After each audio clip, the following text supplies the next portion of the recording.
RR ನಗರ ವಿಧಾನಸಭಾ ಕ್ಷೇತ್ರದ ಉಪಚುನಾವಣೆಯಲ್ಲಿ ಮತಬೇಟೆಯನ್ನ ಭರ್ಜರಿಯಾಗಿ ಆರಂಭಿಸಿದ್ದಾರೆ ನಟ ದರ್ಶನ್ಗೆ ಸಾಥ್ ಕೊಟ್ಟಿದ್ದಾರೆ ಆರ್ ಅಶೋಕ್ ಹಾಗೇನೆ ನಟಿ ಅಮೂಲ್ಯ ಜೊತೆಗೆ ಬಿಜೆಪಿ ನಾಯಕರುಗಳು. ಇನ್ನು ಆರ್ ಅಶೋಕ್ ಮನೆಯಲ್ಲಿ ನಟ ದರ್ಶನ್ ಭೂರಿ ಭೋಜನ ಸವಿದಿದ್ದಾರೆ. ಅಪ್ಪಟ ಸಸ್ಯಾಹಾರಿ ಭೋಜನವನ್ನ ಸವಿದಿದ್ದಾರೆ ದರ್ಶನ್. ಚಪಾತಿ ಪಲ್ಯ, ಮುದ್ದೆ ಸಾರು, ಈರುಳ್ಳಿ ಪಕೋಡ ಎಲ್ಲವನ್ನೂ ಕೂಡ ಅಲ್ಲಿ ಮಾಡಲಾಗಿತ್ತು ಊಟಕ್ಕೆ ಅಂತ ಹೇಳಿ. ದರ್ಶನ್, ಅಮೂಲ್ಯ, ಮುನಿರತ್ನಗೆ ಊಟದ ವ್ಯವಸ್ಥೆಯನ್ನ ಮಾಡಿದ್ರು ಆರ್ ಅಶೋಕ್ ಅವರ ಮನೆಯಲ್ಲಿಯೇ ಊಟದ ವ್ಯವಸ್ಥೆಯನ್ನ ಮಾಡಲಾಗಿತ್ತು.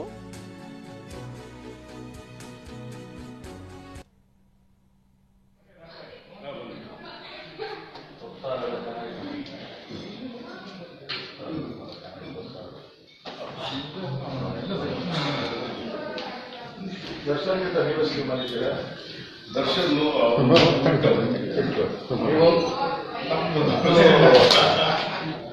ಸುಖವಾಗಿರೋ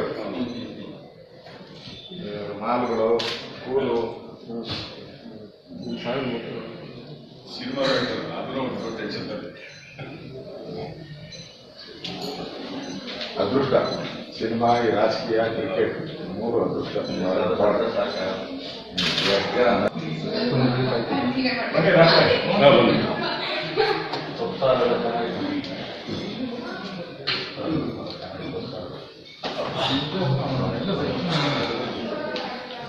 ದರ್ಶನ್ ಜೊತೆ ನೀವು ಸ್ಕೀಮ್ ಮಾಡಿದ್ದೀರಾ? ದರ್ಶನ್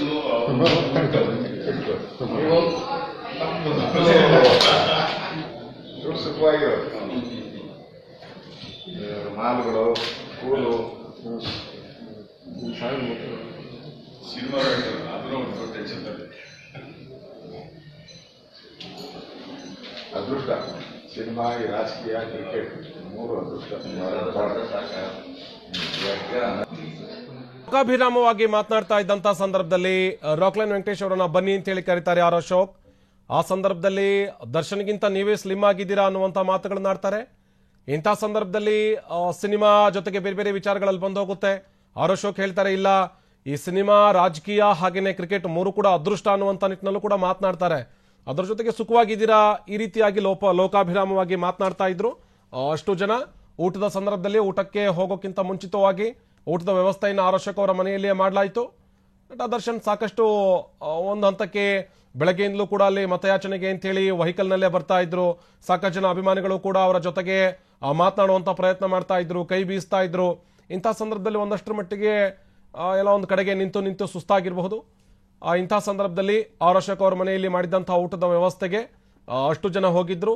ಅಶೋಕ್ ಅವರ ಮನೆಯಲ್ಲಿಯೇ ಊಟ ಮುಗಿಸಿ ವಾಪಸ್ ಮತ್ತೆ ಕ್ಯಾಂಪೇನ್ ಅನ್ನ ಜಾಯಿನ್ ಆಗ್ತಾರೆ. ಮತ್ತೆ ಮುನಿರತ್ನ ಅವರ ಪರವಾಗಿ ಮತಯಾಚನೆಯನ್ನ ನಡೆಸ್ತಾರೆ.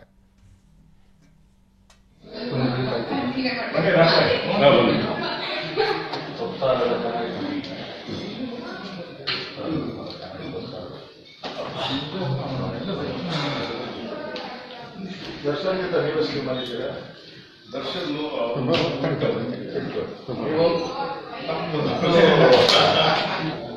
ಸುಖವಾಗಿರೋ ಮಾಲುಗಳು ಸ್ಕೂಲು ಸಿನಿಮಾ ಅದನ್ನ ಒಂದು ಟೆನ್ಷನ್ ಅದೃಷ್ಟ. ಸಿನಿಮಾ, ಈ ರಾಜಕೀಯ, ಕ್ರಿಕೆಟ್ ಮೂರು ಅದೃಷ್ಟ.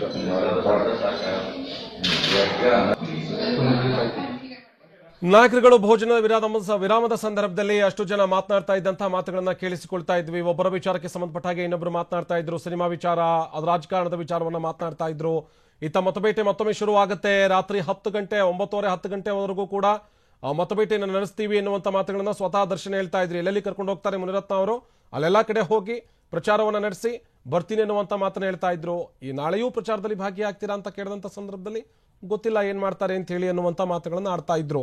ಇವತ್ತು ಭರ್ಜರಿಯಾಗಿಯೇ ಎಂಟ್ರಿಯನ್ನ ಕೊಟ್ಟಂತಹ ನಟ ದರ್ಶನ್ ಸಹಸ್ರ ಸಂಖ್ಯೆಯಲ್ಲಿ ನೆರೆದಿದ್ದಂತಹ ಅಭಿಮಾನಿಗಳಿಗೆ ಕರೆ ಕೊಟ್ಟಿದ್ದಾರೆ.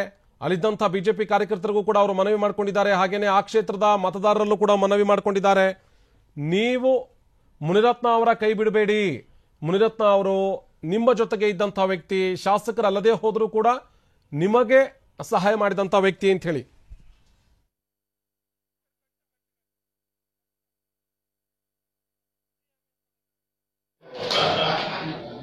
ಸುಖವಾಗಿರೋ ಮಾಲ್ಗಳು, ಸ್ಕೂಲು, ಸಿನಿಮಾ ಅದನ್ನು ಒಂದು ಟೆನ್ಷನ್ ಅದೃಷ್ಟ. ಸಿನಿಮಾ, ಈ ರಾಜಕೀಯ, ಕ್ರಿಕೆಟ್ ಮೂರು ಅದೃಷ್ಟ.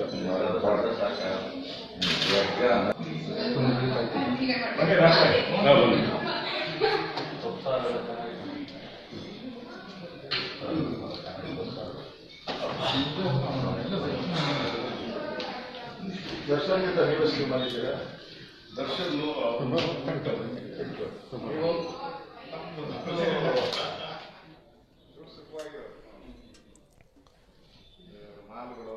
ಬೆಳಗ್ಗೆ ಯಶವಂತಪುರದಿಂದ ಶುರುವಾದಂತಹ ರ್ಯಾಲಿ, ತದನಂತರದಲ್ಲಿ ಬಿಕೆ ನಗರ, ಅದಾದ್ಮೇಲೆ ಬೇರೆ ಬೇರೆ ಏರಿಯಾಗಳನ್ನ ಕವರ್ ಮಾಡ್ತಾ ಬರ್ತಾ ಇದ್ರು. ಕಣ್ಣಿಗೆ ಕಾಣಿಸಿದಂತ ಅಭಿಮಾನಿಗಳು ಯಾರು ದರ್ಶನ್ ಅಂತ ಹೇಳಿ ಕೂಗ್ತಾರೆ ಅಂಥವ್ರಿಗೆ ಕೈ ಬೀಸ್ತಾ ಇದ್ರು.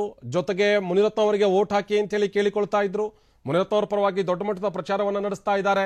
ವ್ಯಕ್ತಿಗೋಸ್ಕರ ನಾನು ಪ್ರಚಾರವನ್ನು ನಡೆಸ್ತಾ ಇದ್ದೀನಿ ವಿನಃ ಯಾವುದೇ ಪಕ್ಷದ ಪರವಾಗಿ ಪ್ರಚಾರವನ್ನು ನಡೆಸ್ತಾ ಇಲ್ಲ. ಪಕ್ಷಕ್ಕೋಸ್ಕರ ನಾನು ಯಾವತ್ತೂ ಯಾರ ಬಗ್ಗೆಯೂ ಕೂಡ ಅಥವಾ ಯಾರ ಪರವಾಗಿಯೂ ಪ್ರಚಾರವನ್ನು ನಡೆಸಿಲ್ಲ. ನಾನೇನಿದ್ರು ವ್ಯಕ್ತಿತ್ವದ ಆಧಾರದ ಮೇಲೆ ಅಥವಾ ವ್ಯಕ್ತಿ ನನಗೆ ಗೊತ್ತಿದ್ರೆ ಮಾತ್ರ ಅಂಥವರ ಪರವಾಗಿ ಪ್ರಚಾರ ಕಾರ್ಯ ನಡೆಸ್ತೀನಿ ಎನ್ನುವಂತ ಮಾತನ್ನ ನಟ ದರ್ಶನ್ ಹೇಳಿದ್ರು. ಇದೆಲ್ಲದರ ಮಧ್ಯದಲ್ಲಿ ಆರತಿ ಎತ್ತಿ ಅವರನ್ನ ಸ್ವಾಗತಿಸಲಾಯಿತು. ಕೆಲವೊಂದು ಕಡೆಗಳಲ್ಲಿ ಕೆಲವೊಂದಷ್ಟು ಹೆಣ್ಣು ಮಕ್ಕಳು ಅವರಿಗೆ ಆರತಿ ಬೆಳಗಿದ್ರು. ಇದಾದ ನಂತರದಲ್ಲಿ ಬೃಹತ್ ಸೇಬಿನ ಹಾರ ಕೂಡ ಹಾಕಲಾಯಿತು. ಸೇಬಿನ ಹಾರದ ಜೊತೆಗೆ ಒಂದಷ್ಟು ಅಭಿಮಾನಿಗಳು ಹೂವಿನ ಹಾರ ಕೂಡ ತಂದಿದ್ರು ತಮ್ಮ ನೆಚ್ಚಿನ ನಟನಿಗೆ ಹಾಕಬೇಕು ಅಂತೇಳಿ. ಇಂಥ ಸಂದರ್ಭದಲ್ಲಿ ಕೆಲವೊಂದಷ್ಟು ಹೊತ್ತು ವೆಹಿಕಲ್ ಅನ್ನು ನಿಲ್ತಾ ಇದ್ರು, ಮತ್ತೊಂದಷ್ಟು ಹೊತ್ತು ಕೆಳಗಡೆ ಕೂರ್ತಾ ಇದ್ರು. ಈ ರೀತಿಯಾಗಿ ಕೈ ಬೀಸ್ತಾ ಆರ್ ನಗರ ವಿಧಾನಸಭಾ ಕ್ಷೇತ್ರದ ವ್ಯಾಪ್ತಿಯಲ್ಲಿ ಮತದಾರರಿಗೆ ರಿಕ್ವೆಸ್ಟ್ ಮಾಡ್ತಾ ಇದ್ದಾರೆ, ಮನವಿ ಮಾಡ್ತಾ ಇದ್ದಾರೆ, ನೀವು ಮುನಿರತ್ನ ಅವರನ್ನ ಈ ಬಾರಿ ಗೆಲ್ಲಿಸಬೇಕು. ಒಳ್ಳೆ ವ್ಯಕ್ತಿ, ಒಳ್ಳೆ ವ್ಯಕ್ತಿತ್ವ ಇರುವಂತಹ ವ್ಯಕ್ತಿ, ಈ ಕಾರಣಕ್ಕಾಗಿ ನೀವು ಅವರನ್ನ ಗೆಲ್ಲಿಸಬೇಕು. ಶಾಸಕರಲ್ಲದೆ ಹೋದಂತಹ ಸಂದರ್ಭದಲ್ಲೂ ಅಥವಾ ಶಾಸಕ ಸ್ಥಾನಕ್ಕೆ ರಾಜೀನಾಮೆ ಕೊಟ್ಟಂತಹ ಸಂದರ್ಭದಲ್ಲೂ ಕೂಡ ನಿಮ್ಮನ್ನ ಅವರು ಕೈ ಬಿಟ್ಟಿಲ್ಲ, ಅಥವಾ ನಿಮ್ಮನ್ನ ಅವರು ಮಾಜಿ ಶಾಸಕರಂತ ಹೇಳಿ ಅಥವಾ ಶಾಸಕ ಸ್ಥಾನಕ್ಕೆ ರಾಜೀನಾಮೆ ಕೊಟ್ಟಿದ್ದೀನಿ ಅಂತ ಹೇಳಿ ಸಹಾಯ ಮಾಡೋದನ್ನ ನಿಲ್ಲಿಸಿಲ್ಲ ಅನ್ನುವಂತ ವಿಚಾರವನ್ನ ಹೇಳ್ತಾ ಇದ್ರು. ಮತ್ತಷ್ಟು ಮಾಹಿತಿ ಕೊಡ್ತಾರೆ ನಮ್ಮ ಪ್ರತಿನಿಧಿ ಜಗದೀಶ್ ಕಾಶಂಪುರ್, ನೇರ ಸಂಪರ್ಕದಲ್ಲಿ ಜಾಯ್ನ್ ಆಗಿದ್ದಾರೆ. ಜಗದೀಶ್, ಆರ್ ಅಶೋಕ್ ಅವರ ಮನೆಯಲ್ಲಿ ಊಟದ ವ್ಯವಸ್ಥೆ ಮಾಡಲಾಗಿದೆ. ತದನಂತರದಲ್ಲಿ ಊಟ ಮುಗಿಸಿದ ನಂತರದಲ್ಲಿ ಮತ್ತೆ ಕ್ಯಾಂಪೇನ್ಗೆ ಜಾಯ್ನ್ ಆಗ್ತಾರೆ. ಏನೇನು ನಡೀತಾ ಇದೆ ಅಲ್ಲಿ ಜಗದೀಶ್?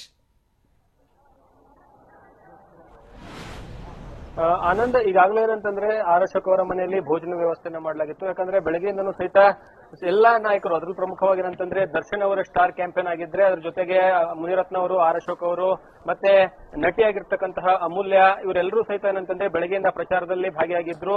ಈಗ ಏನಂದ್ರೆ ಸಾಯಂಕಾಲ 4 ಗಂಟೆ ಸುಮಾರಿಗೆ ಊಟಕ್ಕೆ ಬ್ರೇಕ್ ಅನ್ನ ಕೊಡಲಾಗಿತ್ತು. ನನ್ನ ಹಿಂಭಾಗದಲ್ಲೂ ನೋಡಬಹುದಾಗಿದೆ. ಈಗಾಗಲೇ ಏನಂದ್ರೆ ಆರ್ ಅಶೋಕ್ ಅವರ ಮನೆಯಲ್ಲಿ ಏನಂತಂದ್ರೆ ಊಟದ ವ್ಯವಸ್ಥೆ ಎಲ್ಲ ನಡೀತಾ ಇದೆ ಒಳಗಡೆ. ಅದು ಏನೋ ಸಂಪೂರ್ಣವಾದಂತಹ ಊಟದ ವಿಜುವಲ್ ಸಹಿತ ಏನಂತಂದ್ರೆ TV9 ಗೆ ಲಭ್ಯವಾಗಿರುವಂತದ್ದು ಈಗಾಗಲೇ ನಾವು ಕೊಟ್ಟಿರುವಂತದ್ದು. ಅದ್ರ ಜೊತೆಗೆ ಈಗ ಇನ್ನೇನು ಕೆಲವೇ ಕ್ಷಣಗಳಲ್ಲಿ ಏನಂದ್ರೆ ಆರ್ ಅಶೋಕ್ ಅವರ ಮನೆಯಿಂದ ಮತ್ತೆ ಪ್ರಚಾರಕ್ಕೆ ಏನಂದ್ರೆ ತೆರಳುತ್ತಾರೆ. ಇನ್ನೂ ಏನಂದ್ರೆ 5 ರಿಂದ 6 ವಾರ್ಡ್ಗಳು ಏನಿದಾವೆ ಆ ವಾರ್ಡ್ಗಳಿಗೆ ಹೋಗಿ ಪ್ರಚಾರವನ್ನ ಮಾಡೋದಕ್ಕೆ ಎಲ್ಲಾ ರೀತಿಯ ಸಿದ್ಧತೆಗಳನ್ನ ಮಾಡಿಕೊಂಡಿರುವಂತದ್ದು. ಈಗ ಜಾಲಹಳ್ಳಿಯಲ್ಲಿ ಇರುವಂತಹ ಆರ್ ಅಶೋಕ್ ಅವರ ಮನೆಯಲ್ಲಿ ಏನಂತಂದ್ರೆ ಈ ಒಂದು ಭೋಜನ ವ್ಯವಸ್ಥೆಯನ್ನ ಮಾಡಲಾಗಿದೆ. ತದನಂತರ ಏನಂದ್ರೆ HMT ಲೇಔಟ್, ಜ್ಞಾನಭಾರತಿ ನಗರ, ಕೊಟ್ಟಿಗೆಪಾಳ್ಯ, ಮತ್ತೆ RR ನಗರ, ಲಗ್ಗೆರೆ, ಇಷ್ಟು ಭಾಗಗಳಲ್ಲಿ ಇವತ್ತು ಏನಂದ್ರೆ ಪ್ರಚಾರವನ್ನ ಮಾಡ್ತಾರೆ. ಯಾಕಂದ್ರೆ ಇವತ್ತು ಒಂದೇ ದಿವಸ ಆರ್ ಅಶೋಕ್ ಅವರ ಜೊತೆ ಏನಂತಂದ್ರೆ ದರ್ಶನ್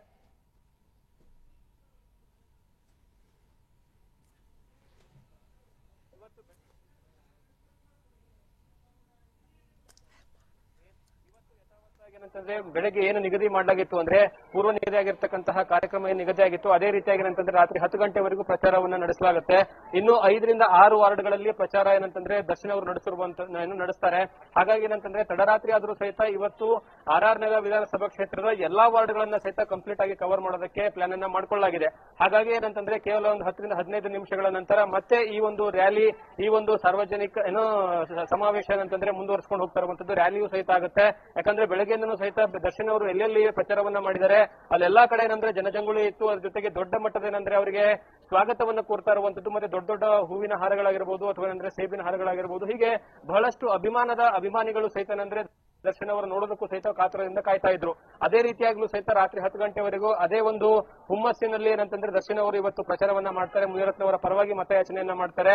ನನ್ನ ಮತ್ತು ಮುನಿರತ್ನರವರ ಏನಂತಂದ್ರೆ ವೈಯಕ್ತಿಕ ಸಂಬಂಧದಿಂದ ಬಂದು ನಾನು ಪ್ರಚಾರ ಮಾಡೋದಕ್ಕೆ ವಿನಃ ಯಾವುದೇ ಪಕ್ಷದ ಒಂದು ಚಿಹ್ನೆಯ ಅಡಿಯಲ್ಲಿ ನಾನು ಕೆಲಸ ಮಾಡ್ತಾ ಇಲ್ಲ ಅನ್ನೋ ಬಗ್ಗೆನೂ ಸಹಿತ ಸ್ಪಷ್ಟವಾಗಿ ಪ್ರಚಾರದ ವೇಳೆಯಲ್ಲಿ ದರ್ಶನ್ ಅವರು ಹೇಳ್ತಾ ಇರುವಂತದ್ದು. ಹಾಗಾಗಿ ಒಂದು ಕಡೆ ದರ್ಶನ್ ಅವರ ಪ್ರಚಾರದ ಹೊರಟೆ ಜೋರಾಗ್ತಾ ಇದೆ, ಇನ್ನೊಂದು ಕಡೆ ಆರ್ ಅಶೋಕ್ ಅವರು ಸಹಿತ ಅವರಿಗೆ ಸಾಥನ್ನ ಕೊಟ್ಟಿರುವಂತದ್ದು. ಹಾಗಾಗಿ ಒಂದು ಕಡೆ ರಾಜಕೀಯ ಸ್ಟಾರ್ ಪ್ರಚಾರಕರು ಮತ್ತೆ ಇನ್ನೊಂದು ಕಡೆ ಚಿತ್ರರಂಗದ ಸ್ಟಾರ್ ಪ್ರಚಾರಕರು ಸಹಿತ ಏನಂದ್ರೆ ಸಂಪೂರ್ಣವಾಗಿ ಅವರ ಜೊತೆಗೆ ಅಂದ್ರೆ ಮುನಿರತ್ನ ಅವರ ಜೊತೆಗೆ ಇರುವಂತದ್ದು ನೋಡ್ತಾ ಹೋದ್ರೆ ಒಂದು ರೀತಿಯ ಅಬ್ಬರದ ಪ್ರಚಾರ ಇವತ್ತು ನಡೀತಾ ಇರುವಂತದ್ದು. ಆನಂದ್, ಮತ್ತೊಂದಷ್ಟು ವಿಚಾರವನ್ನ ಇಲ್ಲಿ ಗಮನಿಸಬೇಕು ಜಗದೀಶ್. ಯಾಕೆ ಅಂತ ಹೇಳಿದ್ರೆ ರ್ಯಾಲಿ ನಡೀತಾ ಇದ್ದಂತ ಸಂದರ್ಭದಲ್ಲಿ ಅಭಿಮಾನಿಗಳು ಸಾಕಷ್ಟು ರೀತಿಯಲ್ಲಿ ಜಯಘೋಷಕ್ಕೆ ಹೋಗ್ತಾ ಇದ್ರು. ಅದರ ಜೊತೆಗೆ ದರ್ಶನ್ ಮಾತನಾಡುವಂತ ಸಂದರ್ಭದಲ್ಲೂ ಕೂಡ ಮುನಿರತ್ನ ಅವರಿಗೆ ಈ ಬಾರಿ ಗೆಲ್ಲಿಸುವಂತ ಕೆಲಸ ಮಾಡಿ, ಶಾಸಕರು ಅಲ್ಲದೆ ಹೋದ್ರು ಕೂಡ ನಿಮ್ಮ ಸಹಕಾರ ಕೊಟ್ಟಿದ್ದಾರೆ, ನಿಮಗೆ ಸಹಾಯ ಮಾಡುವಂತ ಕೆಲಸ ಮಾಡಿದ್ದಾರೆ ಎನ್ನುವಂತ ನಿಟ್ಟಿನಲ್ಲೂ ಕೂಡ ಮಾತನಾಡ್ತಾ ಇದ್ರು.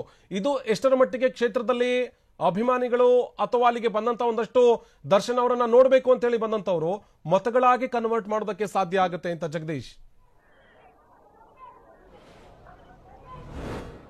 ಖಂಡಿತವಾಗಲೂ ಆನಂದ್, ಯಾಕಂದ್ರೆ ಬೆಳಗ್ಗೆನೂ ಸಹಿತ ಪ್ರಚಾರ ಮಾಡುವಂತ ಸಂದರ್ಭದಲ್ಲಿ ಕೆಲವೊಂದು ವಿಚಾರಗಳನ್ನ ದರ್ಶನ್ ಅವರು ಪ್ರಸ್ತಾಪ ಮಾಡ್ತಾನೆ ಬರ್ತಿದ್ದಾರೆ. ಅದೇನು ಅಂದ್ರೆ ಈ ಹಿಂದೆ ಶಾಸಕರಾಗಿದ್ದ ಸಂದರ್ಭದಲ್ಲೂ ಸಹಿತ ನಿಮ್ ಜೊತೆ ಸೇವಕರಾಗಿ ಕೆಲಸವನ್ನ ಮಾಡಿದ್ದಾರೆ ಮುನಿರತ್ನ ಅವರು.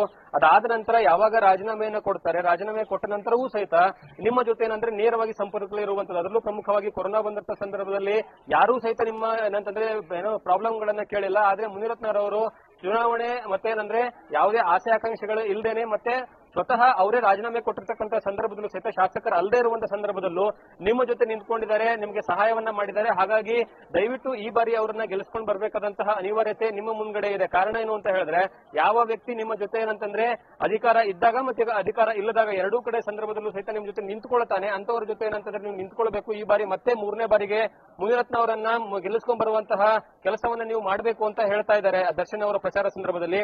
ಈ ಒಂದು ಪ್ರಸಂಗನ ನೋಡ್ತಾ ಹೋದ್ರೆ ಒಂದು ಕಡೆ ಮುನಿರತ್ನ ಅವರ ಫೇಮ್ ಅನ್ನ ಜಾಸ್ತಿ ಮಾಡ್ತಾ ಇರುವಂತದ್ದು, ಮತ್ತೆ ಇನ್ನೊಂದು ಕಡೆಗೆ ಏನಂತಂದ್ರೆ ಈ ಹಿಂದೆ ನಡೆದಿರ್ತಕ್ಕಂತಹ ಕೊರೋನಾ ಸಂದರ್ಭದಲ್ಲಿ ಯಾವ ರೀತಿಯ ಸಹಾಯ ಮಾಡಿದ್ದಾರೆ ಅನ್ನೋದನ್ನ ತಮ್ಮ ಅಭಿಮಾನಿಗಳಿಗೆ ಮತ್ತೆ ಅಭಿಮಾನಿಗಳ ಜೊತೆ ಇರುವಂತವರಿಗೂ ಸಹಿತ ಅಂದ್ರೆ ಅದನ್ನ ಮುಟ್ಟಿಸುವಂತ ಕೆಲಸ ಭಾವನಾತ್ಮಕವಾಗಿ ದರ್ಶನ್ ಅವರು ಮಾಡ್ತಾ ಇದ್ದಾರೆ. ಅದರ ಜೊತೆಗೆ ಆರ್ ಅಶೋಕ್ ಅವರು ಸಹಿತ ಸಾಥನ್ನ ಕೊಟ್ಟಿದ್ದಾರೆ. ಮತ್ತೆ ಬಹಳಷ್ಟು ಪ್ರಮುಖವಾಗಿ ಈ ಜಾಲಹಳ್ಳಿ ಭಾಗದಲ್ಲಿ ಏನು ಆರ್ ಅಶೋಕ್ ಅವರ ಮನೆ ಇದೆ, ಈ ಭಾಗದಲ್ಲೂ ಸಹಿತ ಆರ್ ಅಶೋಕ್ ಅವರು ದರ್ಶನ್ ಅವರ ಜೊತೆಗೆ ಸಾಥಾಗಿ ಏನೋ ಪ್ರಚಾರವನ್ನ ಮಾಡ್ತಿದ್ದಾರೆ. ಇದು ಬಹಳಷ್ಟು ಒಂದು ರೀತಿಯ ಪ್ಲಸ್ ಪಾಯಿಂಟ್ ಅಂತಾನೆ ಹೇಳ್ಬೋದಾಗಿದೆ. ಹಾಗಾಗಿ ಯಾವ್ಯಾವ ಭಾಗದಲ್ಲಿ ಯಾವ್ಯಾವ ವಾರ್ಡ್ ನಲ್ಲಿ ಯಾರನ್ನ ಜೊತೆಲಿ ಕರ್ಕೊಂಡು ಹೋಗಿ ಪ್ರಚಾರವನ್ನ ಮಾಡಿದ್ರೆ ಅದು ಮತಗಳಾಗಿ ಕನ್ವರ್ಟ್ ಆಗುತ್ತೆ ಅನ್ನೋ ಬಗ್ಗೆನೂ ಸಹಿತ ಪ್ಲಾನ್ ಅನ್ನ ಮಾಡ್ಕೊಂಡಿರುವಂತದ್ದು. ಹಾಗಾಗಿ ಏನಂತಂದ್ರೆ ಒಂದೊಂದು ವಾರ್ಡ್ಗಳಲ್ಲಿ ಬಂದಾಗ್ಲೂ ಸಹಿತ ಆ ವಾರ್ಡ್ನ ಮುಖ್ಯ ನಾಯಕರು ಯಾರಿರ್ತಾರೆ ಮತ್ತೆ ಮುಖಂಡರು ಯಾರಿರ್ತಾರೆ ಅವರನ್ನ ಜೊತೆಲಿ ತಗೊಂಡು ಪ್ರಚಾರವನ್ನ ಮಾಡ್ತಾ ಇರುವಂತದ್ದು ಒಂದು ರೀತಿಯ ಪ್ಲಸ್ ಪಾಯಿಂಟ್ ಆಗುತ್ತೆ. ಹಾಗಾಗಿ ಏನಂತಂದ್ರೆ ಯಾವ ಒಂದು ದರ್ಶನ್ ಅವರ ಅಭಿಮಾನಿಗಳನ್ನ ನೋಡಕ್ಕೆ ಬರ್ತಾ ಇದ್ದಾರೆ ಅವುಗಳನ್ನ ಪ್ರಚಾರದ ರೂಪದಲ್ಲಾಗಿ ಮತ್ತೆ ಅವನ್ನ ಮತಗಳಾಗಿ ಕನ್ವರ್ಟ್ ಮಾಡೋದಕ್ಕೂ ಸಹಿತ ಎಲ್ಲಾ ರೀತಿಯ ಪ್ರಯತ್ನಗಳು ನಡೀತಾ ಇರುವಂತದ್ದು. ಆನಂದ್, ಥ್ಯಾಂಕ್ ಯು ಜಗದೀಶ್ ಮಾಹಿತಿಗಾಗಿ.